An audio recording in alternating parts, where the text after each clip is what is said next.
Hi, my name is Will, and welcome to the Distorted Transmission for today. I'm talking to Wellington's End Boss. How's things? Hello. Pretty good so far. Thank you very much. I almost caught you out there drinking, Christian.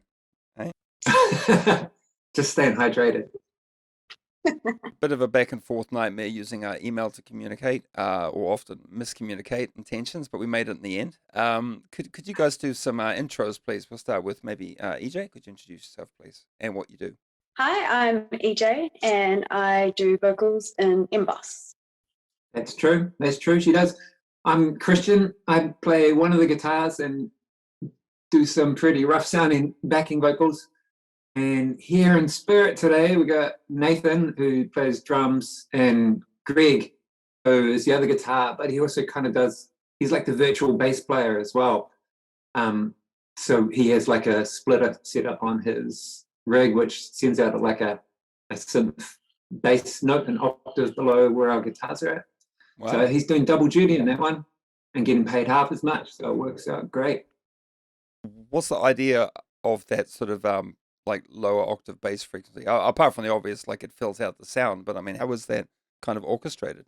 We're tuned real low. We're down at G, and we tried with real bass in there before. Like I brought one to practice just to see how it sounded, and it was just too muddy. So Greg has this system where I think it's not even pitch shifting it. It's actually detecting the note and generating a synth note based on the lowest frequency, and it's really effective because you get that super clean note. There's not that wobbly string that you get with a bass tuned down that low. Yeah, it works surprisingly well. That's interesting. I've never heard of anybody doing that before. It's yeah, something to look into, I guess. Yeah.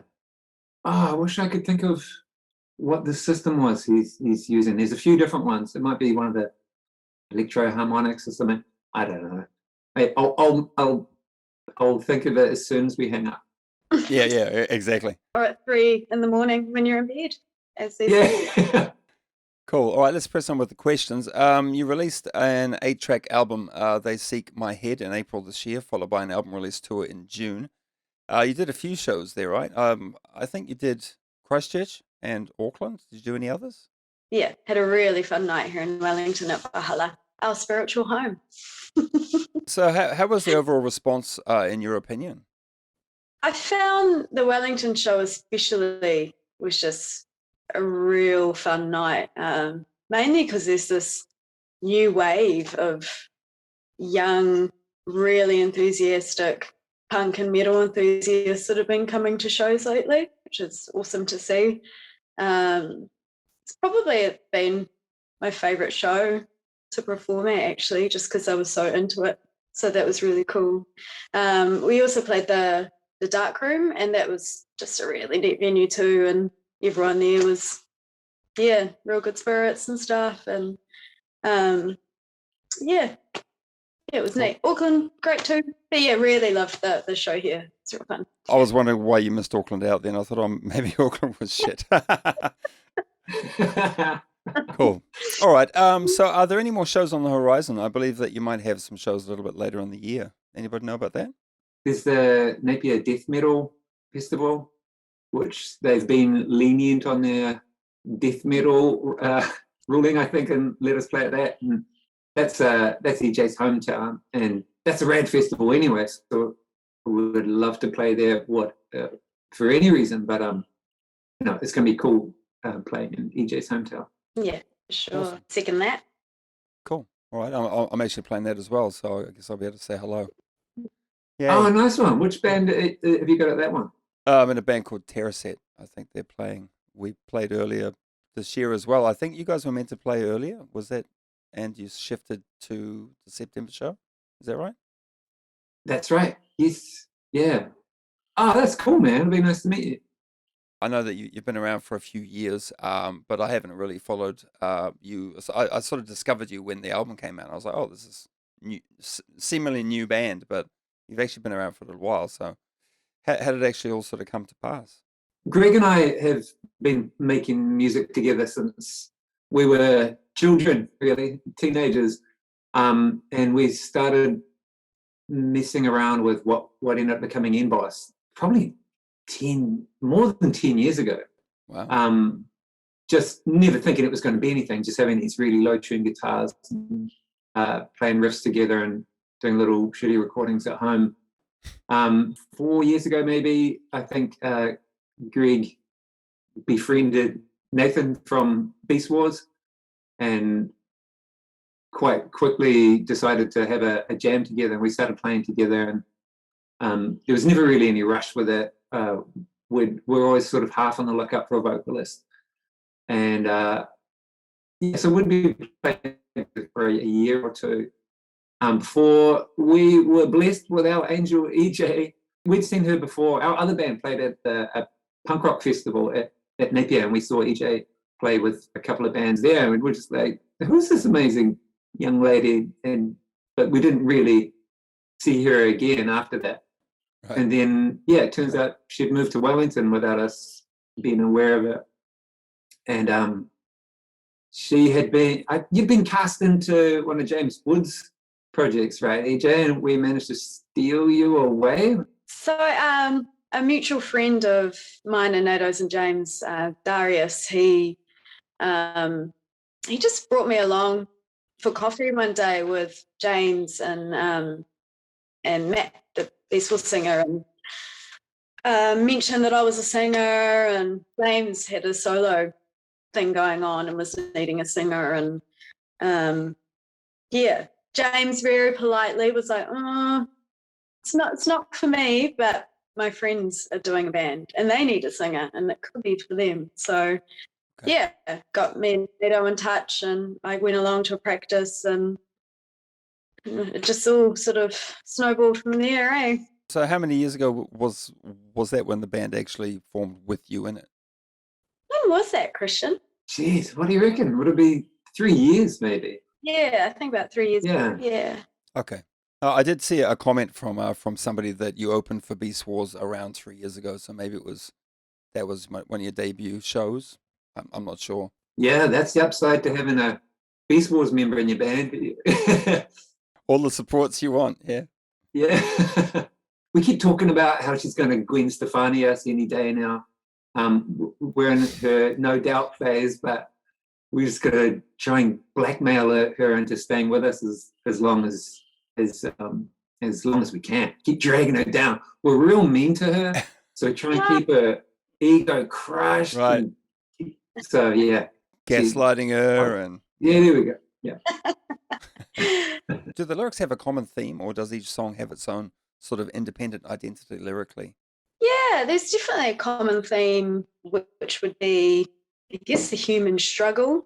I tend to sing about psychology and soul archetypes a lot, and the journey through life, and how struggle and pain makes us stronger. I also have a lot of anger in me as well about the world, and that tends to come out too. Yeah, just the human condition, really. Would you say that the album was more of had that sort of across the board thematically? Yeah, there's definitely some songs that are quite specifically about things I was going through at the time. So like The Crawl, that's a real grieving song. Gosh, I'm just thinking of the songs we've done and the lyrics that I've put to them. A lot of them are about kind of being kind of fucked in the head and struggling as a human and struggling with your mind and playing to your audience. Yeah, pretty much. We've been doing these songs for so long with EJ, but we never knew what the hell she was saying.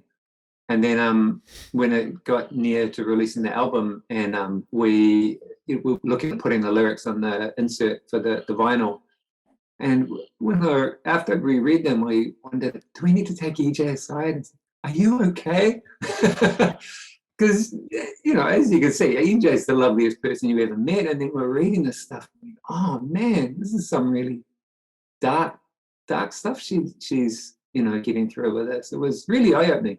But amazing too. What an amazing writer.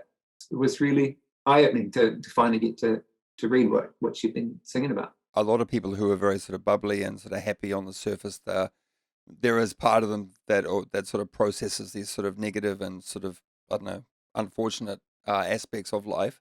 If they're sort of mentally stable as such, they tend to have an outlet for it, whether it's exercise or music or something.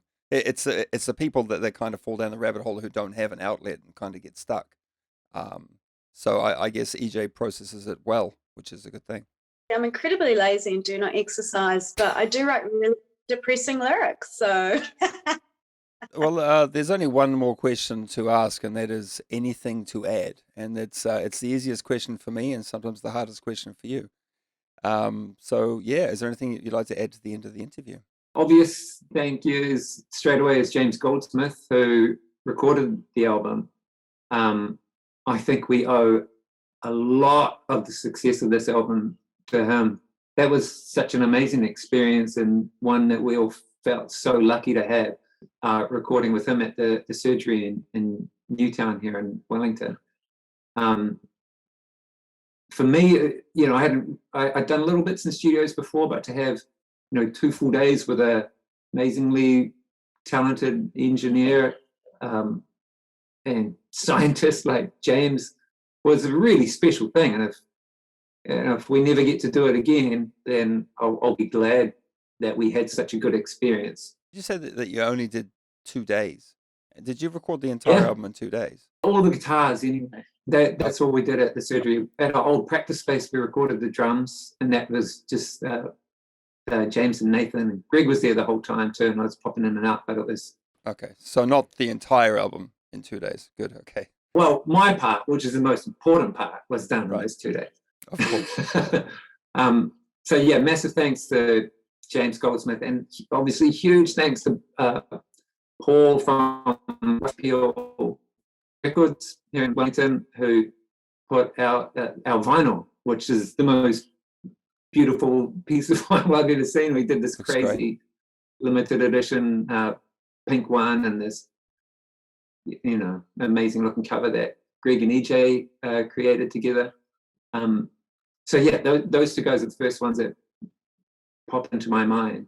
I'd just like to second Christian with the praise for James. He's just such a pro.